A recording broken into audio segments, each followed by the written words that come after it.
우리 이제 시간이 되었으므로 청년부 예배를 시작하도록 하겠습니다. 오늘도 청년부 주일 예배에 함께하는 여러분 모두 주님의 이름으로 환영합니다. 우리가 여전히 온라인으로 드리는 예배이지만 오늘도 말씀의 큰 은혜가 임하는 주일 예배가 될 줄로 믿습니다.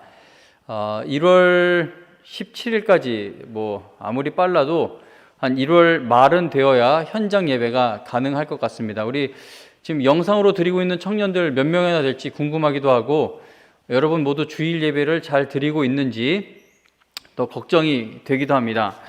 여러분, 우리가 하루속히 예배당에 모여 예배 드릴 수 있기를 위해 계속 함께 기도할 수 있기를 바랍니다.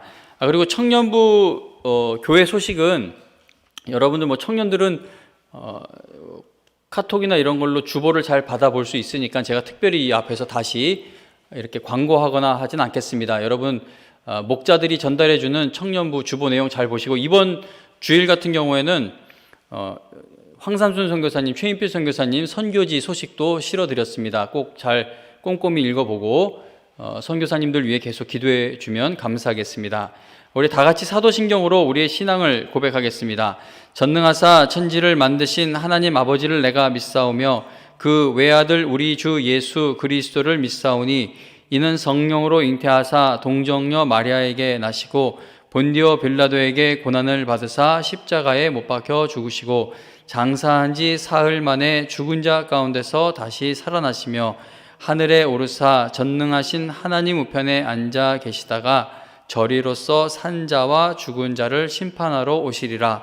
성령을 믿사오며 거룩한 공회와 성도가 서로 교통하는 것과 죄를 사하여 주시는 것과 몸이 다시 사는 것과 영원히 사는 것을 믿사옵나이다. 아멘.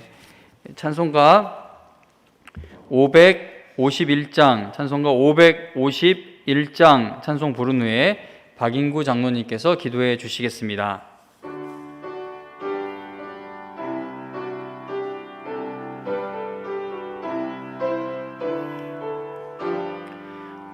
오늘까지 복과 은혜 내려주신 주 앞에 감사 찬송 부르면서 새해 맞이합니다.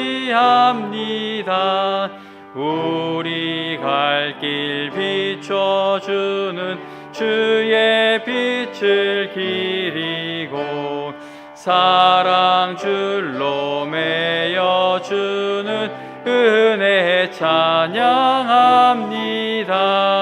죄인 위에 십자가에 희생하신 우리 주, 그 사랑에 감격하여 이 몸 바치옵니다. 우리 갈 길 다가도록 친구 되어 주시고 원수들도 사랑하게 새 마음을 주소서. 주의 얼굴 뵙고 살면 하루하루 즐겁고 주와 함께 짐을 지면 나의 짐이 가벼워.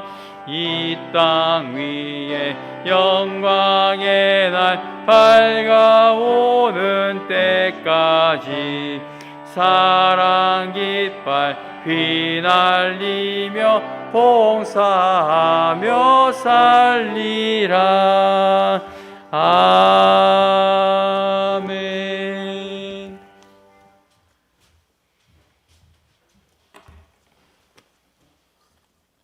사랑하신 주님, 코로나19로 인해서 이렇게 대면 예배를 못 드리고 영상 예배를 드리는 우리 영광교회 청년들을 위해서 이 시간도 어느 곳에 있든지 하나님의 예배하는 자로서 찬송과 영광을 돌리는 우리 청년들이 다 되기를 원합니다. 코로나19가 모든 우리의 일상생활을 모든 걸 바꿔놓은 것을 생각해 볼 때 하나님 아버지, 우리는 캄캄한 길을 걸어가는 것 같고 있습니다. 그러나 하나님은 우리에게 너와 나와 사이에 하나님과 대면하여 말씀하신 그 말씀 위에 우리가 세워지고 있는가를 돌아보는 귀한 우리 청년들이 되기를 원합니다. 청년의 때 창조주 하나님을 기억하라고 하신 주님, 우리는 하나님을 찬양하는 우리 청년들입니다. 우리에게 맡겨주신 사명이 무엇인지, 우리에게 부탁하신 분부가 무엇인지, 2020년도는 지나갔지만은 2021년 새해 첫 주를 맞이하여서 이렇게 영상대회를 드리는 모든 청년들에게 하나님의 은혜가, 하나님의 큰 사랑이 우리 사랑하는 청년들에게 넘치기를 원합니다. 아버지 하나님, 이 시간도 세워주신 담임 목사님, 청년들을 위해서 말씀을 준비하고 그 말씀 속에 생명이 있게 하시고 공급하신 하나님의 은혜가 얼마나 크신가를 이 말씀 속에 깨닫고 우리가 하나님의 영광을 위해서라면 살아도 주를 위해서 살고 죽어도 주를 위해서 죽고 사나 죽으나 우리는 주의 것이라는 것을 잊지 말고 살아가기를 원합니다.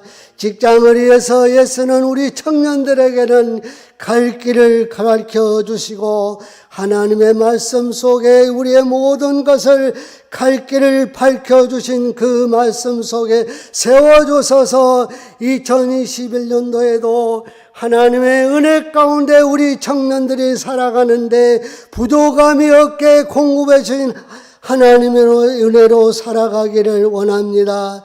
우리 세워주신 담임 목사님 성령의 능력으로 세워주셔서 하나님의 말씀이 선포될 때 그 말씀이 우리 마음속에 새겨져서 일평생 사는 날을 통해서 하나님이 공급하신 그 은혜의 줄에서 떠나지 아니하며 살아가게 해주시기를 원하며 어느 곳에 있든지 주님을 정말로 가까이 하며 주님을 더 사랑하는 마음으로 주님과 나와 대면하며 주님께 가까이 가는 우리 청년들이 다 되게 해주시고 이 나라 이 민족에서 살아갈 때 정말 이 나라 이 민족은 어수선하며 서로가 욕심으로 잉태하여서 욕심으로 살아 상대를 비방하고 판단하고 있는 이 시대에 정말 하나님의 사랑으로 저들에게 그리스도의 사랑을 전파하는 우리 모두 청년들이 되기를 원하며 하나님께서 맡겨주신 사명을 위해서 죽도록 청성하는 귀한 일꾼들을 세워주실 줄 믿사옵고 예수님의 이름으로 기도합니다. 아멘.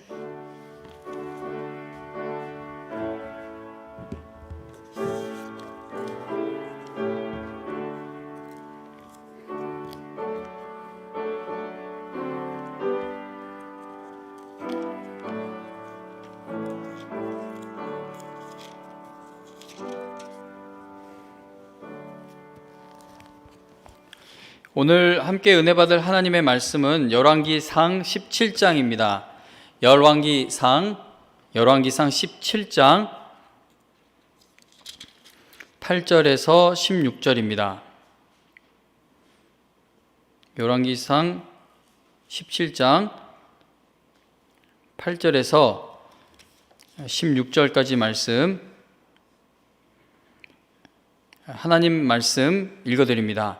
여호와의 말씀이 엘리야에게 임하여 이르시되 너는 일어나 시돈에 속한 사르밧으로 가서 거기 머물라. 내가 그곳 과부에게 명령하여 네게 음식을 주게 하였느니라. 그가 일어나 사르밧으로 가서 성문에 이를 때에 한 과부가 그곳에서 나뭇가지를 줍는지라. 이에 불러 이르되 청하건대 그릇에 물을 조금 가져다가 내가 마시게 하라. 그가 가지러 갈 때에 엘리야가 그를 불러 이르되 청하건대 네 손에 떡 한 조각을 내게로 가져오라. 그가 이르되 당신의 하나님 여호와께서 살아계심을 두고 맹세하노니 나는 떡이 없고 다만 통에 가루 한 움큼과 병에 기름 조금뿐이라. 내가 나뭇가지 둘을 주어다가 나와 내 아들을 위하여 음식을 만들어 먹고 그 후에는 죽으리라. 엘리야가 그에게 이르되 두려워하지 말고 가서 네 말대로 하려니와 먼저 그것으로 나를 위하여 작은 떡 한 개를 만들어 내게로 가져오고 그 후에 너와 네 아들을 위하여 만들라. 이스라엘의 하나님 여호와의 말씀이 나 여호와가 비를 지면에 내리는 날까지 그 통의 가루가 떨어지지 아니하고 그 병의 기름이 없어지지 아니하리라 하셨느니라. 그가 가서 엘리야의 말대로 하였더니 그와 엘리야와 그의 식구가 여러 날 먹었으나 여호와께서 엘리야를 통하여 하신 말씀같이 통의 가루가 떨어지지 아니하고 병의 기름이 없어지지 아니하니라. 아멘. 오늘 이 시간에는 공급하는 일에 쓰임받게 하소서라는 제목으로 하나님의 말씀 증거하겠습니다. 자, 온라인으로 우리가 계속 예배를 드리고 있어요. 그래서 우리 청년들 제 시간에 잘 예배를 드리고 있는지 너무 궁금합니다. 녹화된 영상이 올라가기 때문에 주일 하루 중 어느 시간에도 예배를 드릴 수는 있죠. 그러나 예배 시간은 하나님과의 약속하는 것으로 그런 좀 개념으로 시간을 정해놓고 어떤 일이 있어도 이 시간은 예배 시간이다. 그러니까 예배 시간을 우선순위에 두고 신앙생활을 해야 또 나머지 다른 일들을 믿음으로 행할 수가 있게 됩니다. 그래서 지금 1년 가까이 온라인으로 예배 드리고 있는 우리 사랑하는 청년 여러분, 힘들더라도 주일 예배 시간을 꼭 정하고 그 정한 예배 시간에 참여할 수 있기를 간곡히 부탁을 드립니다. 자, 오늘 이 시간은 공급하는 일에 쓰임받게 하소서라는 제목으로 하나님의 말씀을 증거하고자 합니다. 우리가 인생을 포기하지 않는 이상 사람은 누구에게나 간절한 소원이 있습니다. 마음에 아무 소원이 없으면 그 인생 포기한 거죠. 우린 소원이 있어요. 지금 이 예배를 드리고 있는 여러분들에게도 각자의 새해 소원이 있을 줄로 압니다. 새해가 시작이 될 때마다 수많은 사람들이 새해 소원을 떠올리게 됩니다. 연말 연시에 점집을 찾는 사람들이 하도 많아서 유명한 점집들은 100% 예약제로 운영이 될 정도라고 합니다. 새해 소원이 다 똑같다면 막 해돋이 가고 해맞이 가고 새해 소원 빌러 가는 수만 명, 수십만 명의 사람들이 있지 않습니까?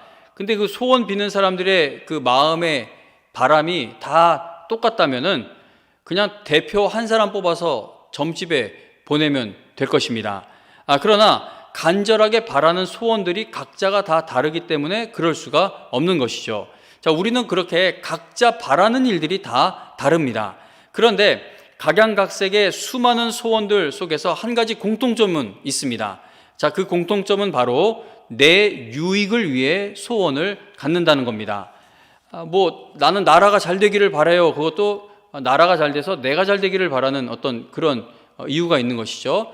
그래서 소원이 다 비는 게 다 다르겠지만 한 가지 공통점을 찾자면 그 소원의 중심에는 내가 잘 되기를 바라는 그 마음이 있다는 겁니다. 새해에 점쟁이나 무당을 찾아가서 막 수백만 원의 복채를 내면서 내 이웃집 사람들이 복받는 비결을 묻는 경우는 거의 없을 것입니다. 새해 해돋이를 보러 가서 새해에는 나보다 내 이웃이 더 잘되게 해달라고 소원을 빌지는 않을 것입니다. 우리가 새해에 이루어지기를 바라는 일들의 종류가 각자 다 다를지는 몰라도 그 소원의 중심에는 내가 잘되기를 바라고 내가 복받기를 바란다라는 공통점이 있다는 것이죠. 예수 그리스도를 믿는 사람들은 이런 세상 사람들이 갖는 소원과는 다른 차원의 소원을 가질 수 있어야 할 것입니다. 그리스도인들은 하나님을 영화롭게 하는 일에 쓰임받기를 소원하는 사람들이고 하나님이 기뻐하시는 일에 나도 기뻐할 수 있기를 소원하는 사람들이기 때문에 하나님을 알지 못하는 세상 사람들과는 다른 차원의 소원을 가질 수 있어야 한다는 겁니다. 우리가 예배를 드릴 때마다 하나님의 말씀에 크게 은혜를 받아 하나님께서 바라시는 일들을 나의 간절한 소원으로 품을 수 있어야 한다는 것이죠. 오늘 우리는 2021년 첫 번째 주일 예배를 드리고 있는데 여러분 모두 하나님의 은혜를 다른 사람들에게 공급해 주는 일에 내가 쓰임 받게 되기를 바라는 것이 새해의 간절한 소원이 될 수 있기를 바라며 이 말씀을 전하고자 합니다. 오늘 우리가 읽은 본문에는 다른 사람의 필요를 채워주고 공급해주는 일에 쓰임받은 엘리야의 이야기가 기록되어 있습니다. 우리가 읽은 열왕기상 17장 8절부터 16절 이 본문의 상황을 이해하기 위해서는 8절 이전의 내용을 알아볼 필요가 있습니다. 당시 이스라엘의 왕이었던 아합은 하나님 보시기에 너무나 악한 왕이었습니다. 하나님께서는 악한 아합 왕에게 엘리야를 선지자를 보내셔서 앞으로 몇 년 동안 그 땅에 비가 내리지 않게 될 것이다 라고 예언을 하게 하셨습니다. 엘리야가 하나님의 말씀을 예언한 그대로 비가 전혀 그 땅에 내리지 않게 되어 나라 전체가 큰 어려움에 처하게 되자 아합 왕은 그 예언을 한 엘리야를 찾아서 죽이려고 했습니다. 그러자 하나님께서는 엘리야에게 그릿 시냇가로 가서 숨어 지내라 라고 말씀을 해주십니다. 엘리야가 하나님의 명령을 따라 그릿 시냇가로 가서 숨어 지내는 동안 하나님께서 보내주시는 까마귀들이 그에게 먹을 음식을 배달해 주었습니다. 그러던 중 엘리야가 숨어 지내던 시냇가가 이제 다 말라버리게 됩니다. 비가 오지 않으니 다 물이 실개천 같은 것까지도 다 말라버린 것이죠. 사람은 물이 없으면 죽습니다. 그래서 이제 하나님께서 엘리야를 다른 곳으로 보내시는 이야기가 바로 오늘 우리가 읽은 본문의 내용입니다. 아합 왕에게 붙잡혀 죽지 않기 위해 숨어 있던 엘리야에게는 먹을 것을 구할 수 있는 능력이 전혀 없었습니다.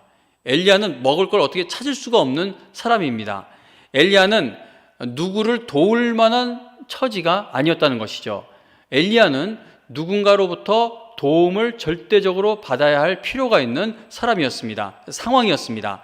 그런데 오늘 읽은 말씀에 보면 엘리야는 사르밧 과부의 집에 머물며 그 가정의 필요를 채우고 공급해 주는 일에 쓰임 받는 것을 보게 됩니다. 그리고 17절부터 24절에 보면 사르밧 과부의 죽은 아들을 살리는 일에도 엘리야가 쓰임 받았습니다. 누구를 도울 만한 힘이 전혀 없었던 엘리야가 사르밧 과부의 필요를 공급하는 일에 쓰임 받는 과정을 우리가 한번 살펴보도록 하겠습니다. 첫째, 엘리야는 하나님께서 공급하시는 은혜를 자신이 먼저 체험했습니다.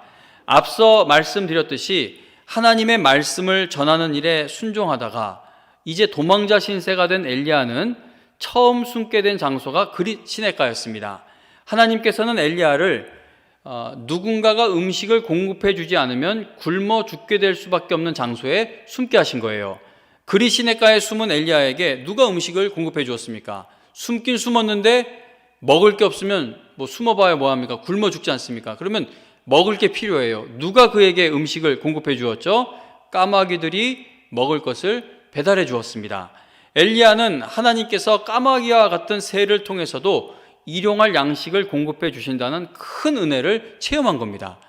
엘리야가 이런 거 상상이나 했겠습니까? 하나님이 이렇게 먹이실 것을 어떻게 예측이나 할 수 있었겠습니까? 이거는 인간의 생각을 뛰어넘는 하나님의 방법이죠. 여기서 내가 어떻게 먹고 살까? 하나님이 가라고 하는데 순종해서 오긴 왔는데 나는 여기서 살아남을 수 있을 것인가? 그런데 하나님께서는 새를 통해서 까마귀를 통해서 먹을 것을 주셨으니 엘리야의 입장에서는 하나님은 정말 엄청난 분이시구나. 하나님의 능력을 체험하고 하나님의 은혜를 깊이 체험하는 시간이었습니다. 하나님께서 먹을 것을 매일 공급해 주시는 은혜를 체험한 엘리야는 먹을 것이 없어 굶어 죽을 위기에 처한 사르밧 과부에게 음식을 공급하는 일에 그가 쓰임받게 됩니다. 우리가 누군가의 결핍을 채워주고 공급해주는 하나님의 은혜를 전달하는 일에 쓰임받기 위해서는 하나님께서 공급하시는 은혜를 내가 먼저 체험할 필요가 있습니다.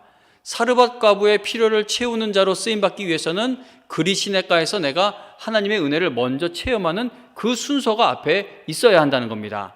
그래서 교회를 섬기는 분들, 교사들, 또 우리 사랑하는 청년부 임원들, 여러분들에게 계속 먼저 예배다, 예배를 드려야 한다라고 잔소리처럼 강조하는 이유는 내가 먼저 하나님의 은혜를 체험하지 못하면 하나님의 은혜를 전하는 일에, 공급하는 일에 쓰임 받을 수가 없기 때문입니다. 그래서 교회를 열심히 섬기면서도 늘 지쳐 있는 분들은 다른 성도들도 다 지쳐 있다라고 생각하기가 쉽습니다. 이게 교회 생활을 여러분 헌신 봉사 열심히 한다고 해서 하나님이 힘 주시는 거 아니에요. 예배 시간에 힘을 얻어서 하나님의 일을 하는 것이기 때문에 그 예배에서 은혜 공급받는 게 차단되어 있으면 교회에서 열심히 봉사를 하면서도 나도 힘들고 쟤도 힘들어 보이고 저기도 힘들어 보이고 교회 생활이 늘 시험과 상처의 연속이 되어버립니다. 그러나 교회를 섬기면서 지치고 힘들어도 하나님이 공급하시는 새 힘을 얻어 일하는 사람들은 다른 지친 성도들도 하나님의 은혜를 체험하기만 하면 하나님께서 맡기신 이 고단한 일들이라 할지라도 힘있게 감당할 수 있을 줄로 확신을 할 수 있게 된다는 겁니다. 그러므로 여러분들이 교회 일을 하다가 지쳤을 때 필요한 것은 교회 일을 멈추고 쉬는 것이 아니라 예배 시간에 새 힘을 얻어 다시 섬기는 자리로 뛰어드는 것입니다. 엘리야는 굶어 죽을 위기에 처해 있는 사르밧 과부에게 음식을 공급하는 일에 쓰임 받기 전에 그가 먼저 하나님께서 먹을 것을 공급하시는 은혜를 체험했습니다. 엘리야가 공급하는 일에 쓰임 받는 과정에서 눈여겨보아야 할 또 한 가지는 엘리야는 자기가 의지해야 할 사람, 그러니까 자기가 도와주어야 할 사람의 필요를 채우는 일에 쓰임을 받았다는 겁니다. 자, 우리는 내가 다른 사람을 돕는 일에 쓰임받기 위해서는 나의 도움을 필요로 하는 그 사람보다 내가 더 많은 것을 가지고 있어야 한다라고 생각할 때가 많습니다. 그러나 여러분, 교회에서 이루어지는 일들을 한번 생각해 보시기 바랍니다. 하나님께서는 누구를 통해 교회의 사역을 이루어 가시죠? 헌신하는 사람인데 그냥 헌신하는 사람이 아니라 기도하며 헌신하는 성도들. 그러니까 하나님께서는 기도하는 자를 통해 일하세요. 하나님은 기도 없이 일하지 않으시죠? 하나님은 기도를 통해 교회의 사역을 이루어 가시는데, 그런데 기도하러 모입시다, 아니면 뭐 기도의 이런 말씀의 잔치의 자리, 이런데 열심으로 모이시는 분들을 보면 삶의 어려움들이 정말 많은 분들이에요. 지금 누구를 위해 기도할 게 아니라 자기부터 먼저 어떻게 살 길을 찾을 필요가 있는 분들, 그런 분들이 많습니다. 하나님께서는 어려움 가운데 있는 성도들의 기도를 통해 교회가 앞으로 전진해 나가도록 인도하고 계신다는 것이죠. 나는 다른 사람들보다 부족한 게 많기 때문에 다른 사람의 필요를 채우고 공급하는 일에 쓰임받지 못해요 라고 생각하는 것은 불신앙입니다. 이제 투표 마무리 짓고 다음 주일날 이제 개표할 예정입니다. 우리 이제 너무나 귀한 일꾼들이 세워져야 하는 시간이 이제 다가오고 있는데, 이렇게 직분을 권면해드리고 맡겨드리고 할 때 여러 가지 이야기를 해요. 지금 제가 너무 부족해서요. 아니면 제가 전부터 돈을 많이 벌어서 교회에 더 헌금할 수 있을 때 그때 직분 받을게, 뭐 이런저런 이야기를 하는데 그렇지 않다는 겁니다. 연약한 그대로 나와서 내가 하나님의 은혜를 받기만 하면 나보다 훨씬 많은 것을 가진 사람들에게도 하나님의 은혜를 공급하는 일에 쓰임 받을 수가 있게 됩니다. 하나님께서는 굶어 죽을 위기에 처해 있는 사르밧 과부를 구하시기 위해 식당 사장님을 보내시지 않으셨죠. 굶어 죽을 위기에 처해 있는 사르밧 과부는 똑같이 굶어 죽을 위기에 처해 있던 엘리야 선지자를 통해 필요를 채우시는 하나님의 은혜를 공급받게 되었습니다. 우리는 하나님을 바라보며 내 상황을 해석해야 하는데, 자, 신앙의 순서가 뭡니까? 하나님을 바라보고 내 상황을 해석을 해야 하는데, 우리는 그와 반대로 내 상황을 바라보고 하나님을 판단하려고 할 때가 많습니다. 그러니까 이게 일어서지를 못하고 계속 넘어지게 되는 것이죠. 청년 여러분, 엘리야는 참으로 답답하고 아주 막막한 상황에서 다른 사람의 필요를 채우고 공급하는 일에 쓰임 받았다는 겁니다. 그렇다면 청년 여러분이 어떤 어려움 가운데 있든지, 사람들이 볼 때, 야, 너는 어렸을 때부터 청년 되기까지 그렇게 교회 열심히 다니는데 뭐가 이루어졌냐라는 그런 가슴 아픈 말을 들을 정도로 내가 연약해 보여도 하나님께서 여러분들과 함께 하시면 그 연약한 모습 가운데 하나님의 역사가 여러분들을 통해 이루어져 갈 수 있다는 겁니다. 엘리야는 아합 왕을 피해 숨어 지내는 중이었습니다. 앞으로 하나님의 일이 어떻게 이루어질지, 그가 어떻게 쓰임받게 될지 전혀 알 수 없는 상황이죠. 엘리야는 자신의 처지를 생각해 볼 때 지금 누구를 돕거나 다른 사람의 필요를 공급해 주는 일에 쓰임 받을 수 있는 상황이 아니라는 겁니다. 그러나 하나님께서는 그러한 막막한 상황에 있는 엘리야를 통해 사르밧 과부의 필요를 채우시고 공급해 주셨다는 겁니다. 하나님께 부름받은 성도는 하늘나라 가는 그날까지 그 어떤 상황과 조건 속에서도 하나님께 쓰임받는다는 사실을 잊지 말고 기도하는 여러분들 될 수 있기를 바랍니다. 그 원로 목사님 탄자니아 사역 중에 하나 기억이 남는 영상이 있는데 노인분이세요. 아주 빼빼 마르시고, 그러니까 탄자니아 그 현지인들이요.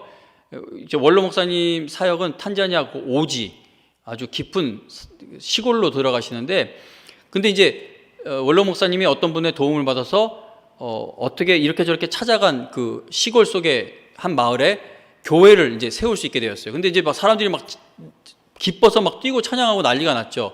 근데 사람들이 막 찬양하는 그 한가운데 초라한 노인분 한 분이 바닥에 아마 일어설 힘도 없나 봐요. 이렇게 앉아 있어요. 그리고 그분도 막 힘이 없는 모습이지만 자기 힘을 다해 이렇게 막 박수 치면서 찬양을 하는데, 그분이 누구냐 하면은 그 마을에 정말 교회가 세워지기를 간절히 바라면서 자기가 가지고 있는 땅을 바친 분이에요. 그러니까 교회를 지을 돈이 없어요, 마을 사람들이. 근데 교회를 지을 땅부터 일단 바치고 본 거예요. 그리고 세월이 계속 흐르다가 세상 말로는 우연이죠. 우리 신앙의 말로는 하나님의 섭리 가운데 그분들과 원로 목사님이 만나게 되고, 또 원로 목사님 누구 도울 처지가 아니죠. 근데 또 원로 목사님을 돕는 감리교회 다른 목사님을 만나게 되어서 거기에 교회가 세워지게 되었습니다. 청년 여러분, 그래서 여러분들의 처지를 보며 너무 비관하지 않기를 간절히는 부탁을 드립니다. 나중에 내가 잘 돼서 하나님께 쓰임받기를 바라는 것도 좋지만 우리가 가져야 할 소원은 무엇입니까? 내가 지금 연약한 가운데 있고 부족한 가운데 있지만 하나님, 내가 하나님께 쓰임받을 때는 지금 이때인 줄로 믿습니다. 나를 매일매일 사용하여 주옵소서. 그게 여러분과 저의 기도의 소원이 될 수 있기를 바랍니다.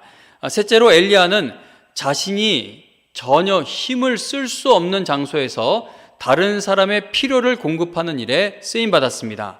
자, 우리는 내 자신의 모습이 초라하게 느껴질 때면 하나님께 쓰임받는 것에 대한 소망도 함께 초라해집니다.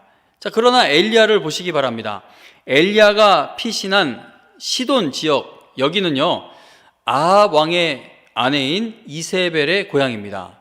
아합 왕 아내 이세벨, 그 구약 성경에 나오는 악녀들 중 하나예요. 악녀 리스트에서 빠질 수가 없는 여인이 바로 이 이세벨이죠. 자, 이세벨의 고향이에요. 아합 왕이 시돈 왕의 딸인 이세벨과 결혼함으로 인해 이스라엘 백성들의 바알신 숭배가 이제 크게 달하게 됩니다. 그러니까 이세벨 때문에 이스라엘 나라가 하나님의 심판을 받을 위기에 놓이게 되었다라고 말해도 과언이 아닌 것이죠.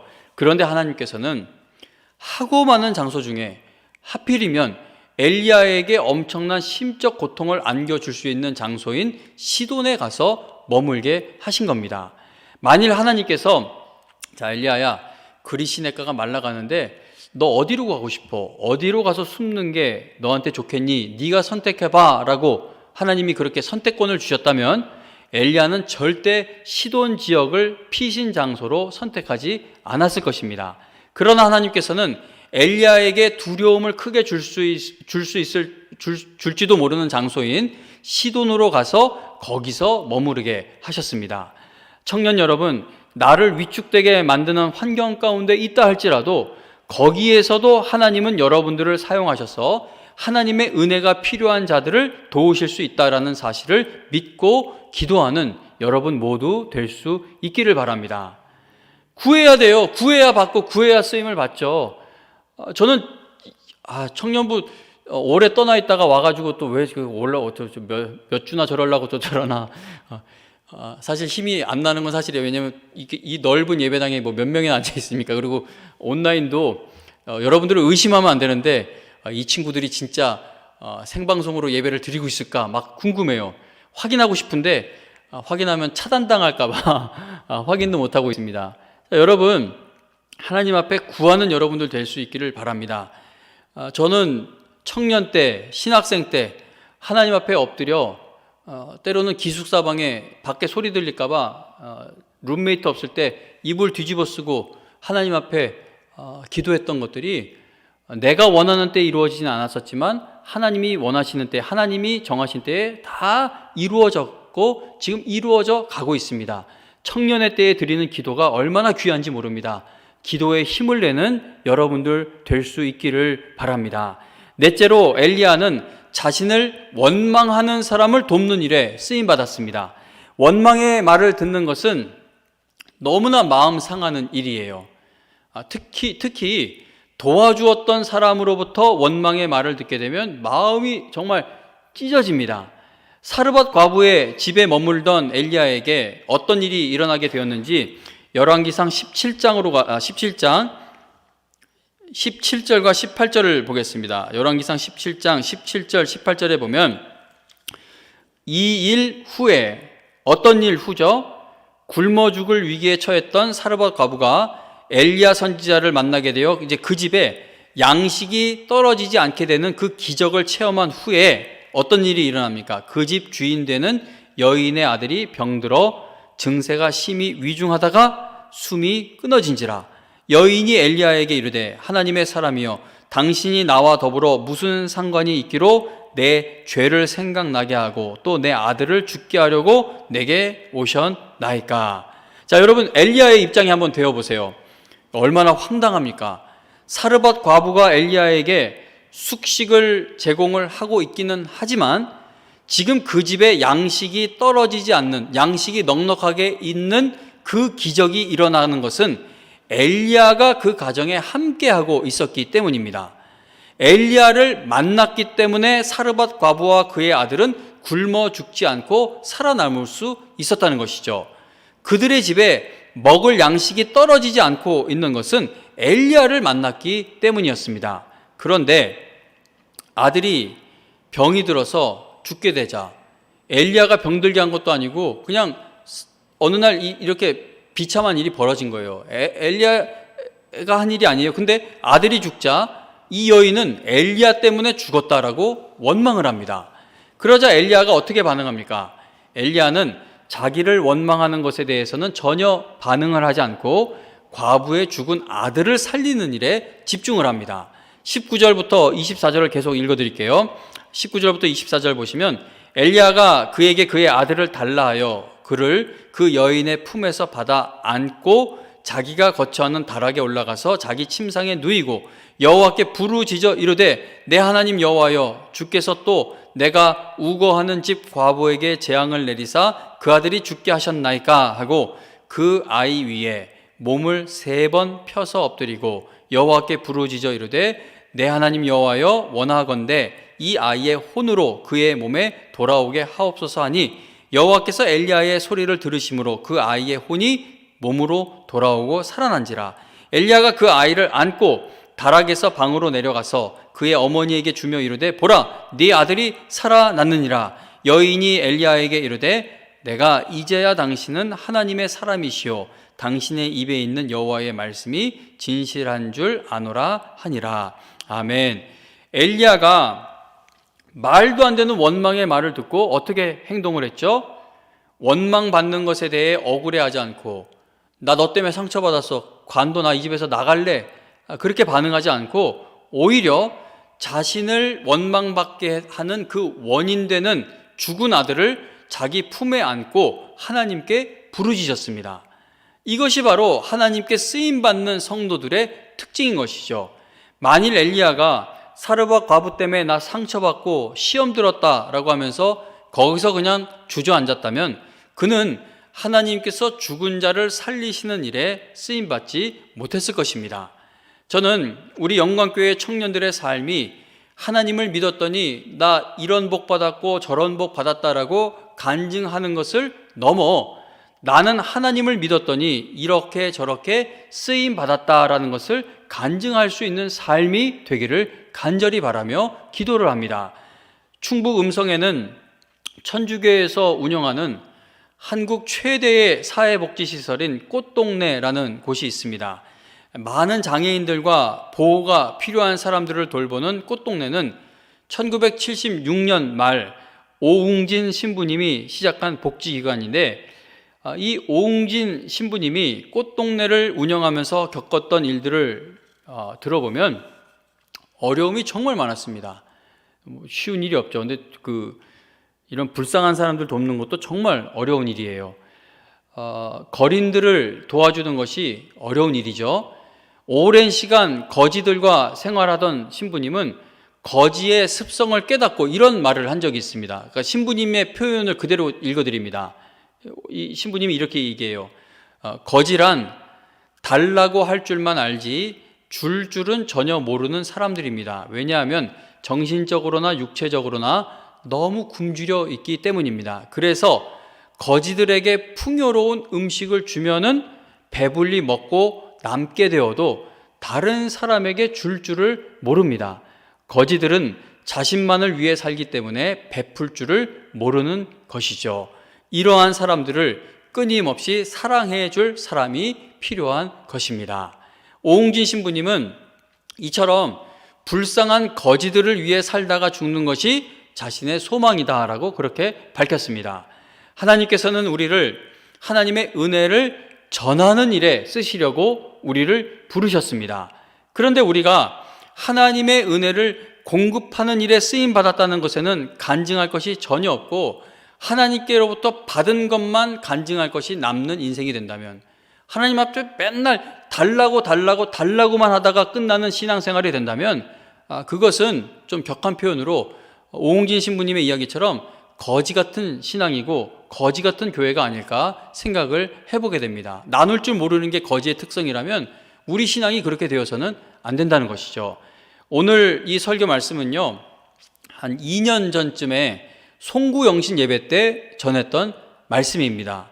제가 송구영신 예배 때 이 말씀을 전하면서 한 예화거리를 찾다가 신문에서 이런 기사를 읽었어요. 그때 오늘 지나면 사라지는 이통사 포인트 어떻게 쓸까라는 제목의 기사를 읽었습니다. 그러니까 이통사 포인트를 사용해야 하는 기간에 다 사용하지 않으면 올해가 지나고 다음 해가 돼버리면 그 가지고만 있다가 포인트가 다 사라져 버린다는 것이죠. 그래서 그 기사의 주된 내용이 그러니까 포인트가 사라지기 전에 쓰라는 겁니다. 사용하라는 겁니다. 하나님께서는 우리 모두에게 달란트를 맡기셨습니다. 달란트 받지 않는 성도는 없어요. 다 받았어요. 그 달란트는 이 땅에서 사용해야만 하는 달란트입니다. 유효기간이 있는 달란트예요. 하나님의 은혜를 전하는 일에 필요한 능력을 하나님께서 우리에게 이미 주셨고 앞으로도 주실 것입니다. 그러므로 우리는 호흡이 멈추게 되면 사라지는 달란트를 어떻게 쓸까라는 고민과 기도가 우리 마음에 늘 새겨져 있어야 할 것입니다. 하나님께서는 연약한 자를 통해 건강한 자에게 하나님의 은혜를 전하시기도 하고, 가난한 자를 통해 부한 자에게 하나님의 은혜를 전하시기도 하며, 많은 어려움을 겪고 있는 성도들을 통해 환난 가운데 있는 또 다른 성도들에게 큰 은혜를 전달하시기도 합니다. 엘리야는 그렇게 쓰임받은 것이죠. 하나님의 은혜가 공급되고 전달되는 것은 내 능력에 달려있는 것이 아니라 우리를 부르신 성령 하나님의 능력에 달려있음을 잊지 마시기 바랍니다. 예수님 믿어서 얼마나 잘 되었는가를 자랑하는 인생이 되는 것이 아니라 예수님 믿어서 얼마나 쓰임 받았는지를 자랑하는 그러한 청년 여러분이 되고 그러한 성도들이 다 되실 수 있기를 간곡히 부탁드립니다. 어제 밤인가 오늘 아침인가 그 신문 뉴스에서 맨날 뉴스 발췌해 오니까 왜 맨날 뉴스를 발췌할까? 하루 종일 뉴스를 자꾸 검색해. 요즘에 코로나 소식 때문에 교회가 어떻게 될지 몰라서 맨날 검색하다 이런저런 뉴스를 보는데요. 저한테 기억력이 너무 나빠요. 근데 어떤 충북 지역인가 어디 13년째 김밥을 1,000원에 팔고 있대요. 13년째 물가가 얼마나 올랐는데 아무리 시골이라고 해도 그렇지 1,000원 김밥은 그건 뭐 돈을 크게 벌 수가 없는 액수입니다. 근데 그 여자 사장님이 13년째 1,000원에 김밥을 팔고 있는 이유 중에 하나가 모든 사람들을 배불리 먹게 하는 게 자기 꿈이기 때문이라고 합니다.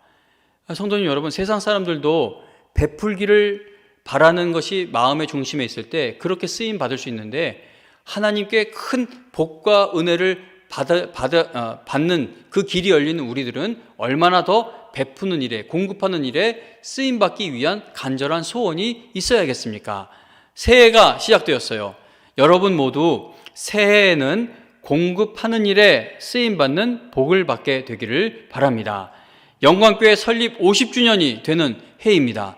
여러분 모두 하나님께서 이 교회를 회복시키시고 부흥시키시는 일에 귀하게 쓰임 받고자 하는 그 마음의 소원들이 다 있기를 바랍니다. 지하 예배실 리모델링 되고 있는데, 저는 단지 저 장소가 멋져지는 것에 대해 기뻐하는 게 아니에요. 저 예배 드릴 장소가 새로 이제 구비가 되고, 정말 하나님께서 허락하신다면 코로나가 잠잠해져서 우리가 다시 모이게 되었을 때 저 밑에서 청년부 예배 드릴 거예요. 이제 그때 여러분들은 영광교회 남은 자들이에요. 영광교회 왜 하나님이 남겨두셨을까요? 그루터기처럼 남겨두신 겁니다. 그 자리가 다시 채워지는데 누군가 쓰임 받아야 하는데 여러분들을 쓰시고자 남겨두셨다라고 저는 확신합니다. 그 예배당에서 여러분들이 은혜를 공급하는 청년들로 다시 세워져 가기를 꿈꾸고 소원하고 있습니다. 저와 함께 기도하며 함께 부흥과 회복을 꿈꾸는 영광교회 청년 여러분들 될 수 있기를 바랍니다. 여러분, 교회 생활이 즐거워지고 교회에서 은혜 받게 되고 교회가 왕성하게 될 때 여러분들의 삶에서 얽히고 설킨 문제도 풀려나가는 일을 경험하게 될 것입니다. 이건 지금까지 살아오면서 제가 경험하고 또 간증할 게 참 많아요. 제가 경험한 바입니다. 여러분, 말씀을 마쳐야겠어요. 조금 길어지려고 하는데, 무엇을 먹든지 무엇을 입든지 무엇을 마시든지 어떻게 해야 하나님의 영광을 위해 살 수 있을까를 고민하며 기도하는 청년들이 다 되어 하나님의 놀라운 은혜를 다른 사람들에게 공급하는 일에 쓰임받는 2021년 새해가 되기를 주님의 이름으로 축원합니다. 찬송가 213장 찬송 부르면서 우리 준비한 헌금 드리도록 하겠습니다. 213장 찬송입니다.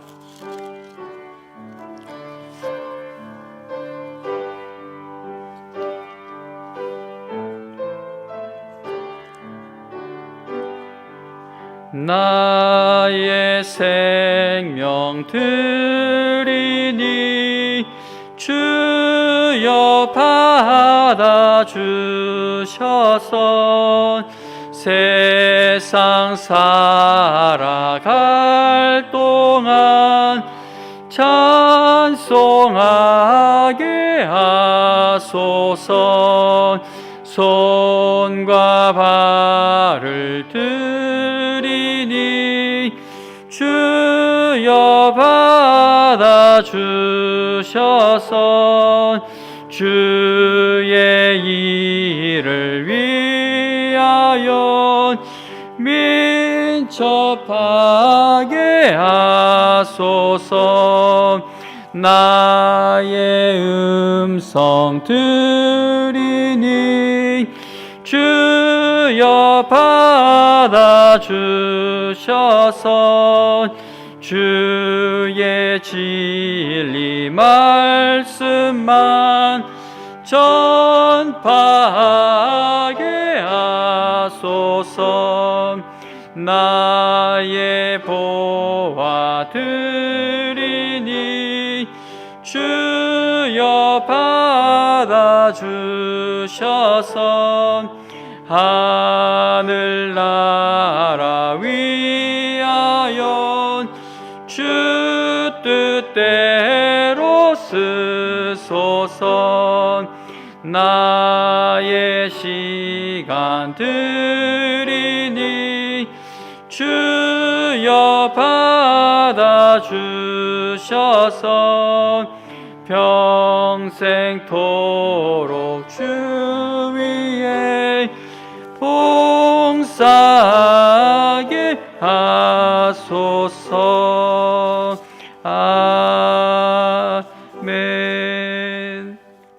드려진 헌금 위에 기도하겠습니다. 하나님 아버지, 청년의 때에 먹고 싶은 거 많고 또 가고 싶은 건 많고 사고 싶은 게 참 많습니다. 이렇게 드려지는 헌금 차곡차곡 모아 내 자신을 위해 사용한다면 충분히 즐길 것들이 많을 줄로 압니다. 그러나 우리 청년들 하나님 나라가 확장되기를 바라고 또 내가 받는 모든 것이 하나님께로부터 온 것임을 인정하며 은혜임을 고백하며 오늘도 하나님 앞에 이 마음을 드립니다. 이 귀한 것 받으셔서 적은 것이지만 하나님이 받아주셔서 하나님 나라가 확장되고 또 하나님의 크신 일이 이루어지는 곳에 사용하여 주시옵소서.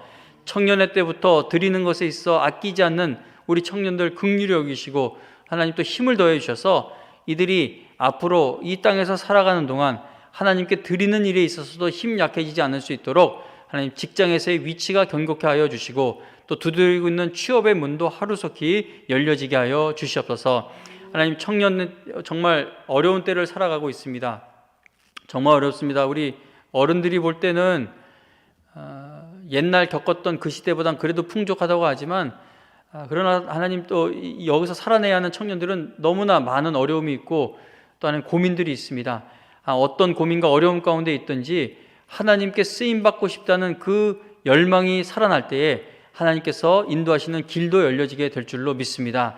우리 청년들 암울하게 우울하게 살아가는 것이 아니라 하나님께서 나를 통해 일하실 일을 늘 기대하게 하셔서 가장 절망적인 상황에서도 가장 큰 소망을 갖고 쓰임받는 영광교회의 청년들 다 되게 하여 주시옵소서.